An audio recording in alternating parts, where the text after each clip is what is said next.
Hi viewers, పొద్దున్నే Sunday కదా పైకి వచ్చామండి. ప్రశాంతంగా ఎటువంటి అలజడి లేదు, సెలవు కదా ఈరోజు.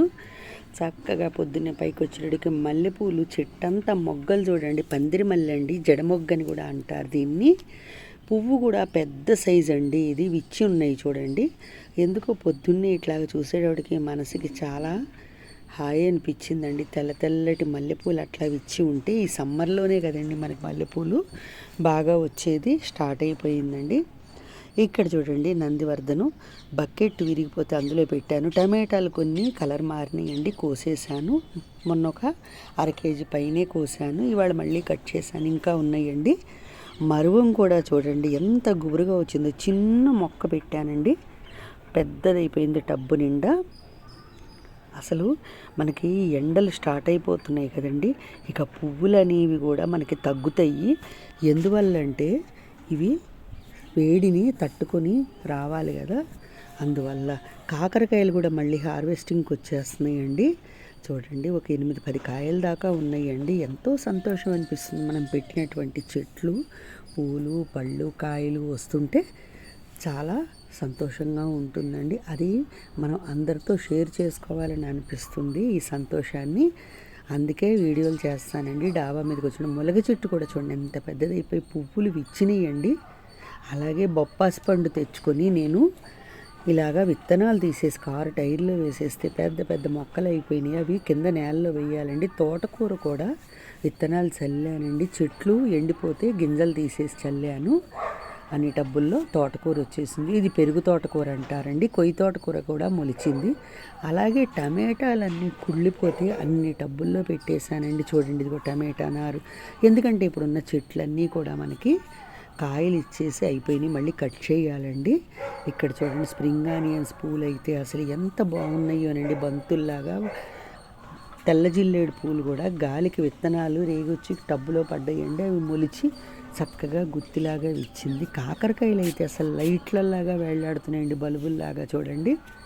అలాగా కొబ్బరితాడు కట్టానండి. ఒక్కొక్క తీగకి ఒక్కొక్క కొబ్బరితాడు కడితే అవి పాకి కాయలు రెడీ అయిపోతున్నాయి. ఏదైనా వారానికి ఒకసారి మేము కాకరకాయలు అనేవి మా ఇంట్లోవే తింటున్నాం. క్యాప్సికమ్ నారు విడగొట్టానని చెప్పాను కదా, ఎండలో పెడితే చెట్టు బాగా వచ్చి మొగ్గలు వచ్చేసినాయండి క్యాప్సికమ్ చెట్టుకి. టమాటాలు కూడా చూడండి బరువుకి చెట్టు పడిపోయింది. చెట్టు చాలా చిన్నదిగా ఉందండి. గులాబీలన్నీ అయిపోయినాయి. 15 పూలు పూసిందండి గుత్తులు గుత్తులుగా. టమాటాలు కూడా ఇవి కూడా కొంచెం కలర్ మారంగానే తీసేస్తానండి, మరీ వైట్గా ఉన్నాయి కదా. ఈరోజు మందార పూలు ఏమీ ఎక్కువ లేవండి. జిల్లేడు పూలు అయితే చూడండి గుత్తిలాగా ఇచ్చింది, ఎంత బాగుందో కదా. పడి మొలిచింది, ఎందుకులే తీసేయటం అనిపించి రానిచ్చాను. గన్నేరు పూలు అయితే అసలు చాలా వస్తున్నాయండి. చూడండి 2 చెట్లు తీసుకొస్తే 2 ఒకే కలర్ అయినాయండి.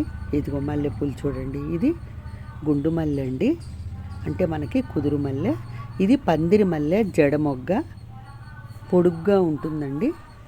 చూడండి జడమొగ్గ మనకి సూదిగా ఉంటుంది, మొగ్గ జడ కుట్టుకునే మొగ్గ. చెట్టంతా మొగ్గలు వచ్చేసినాయండి.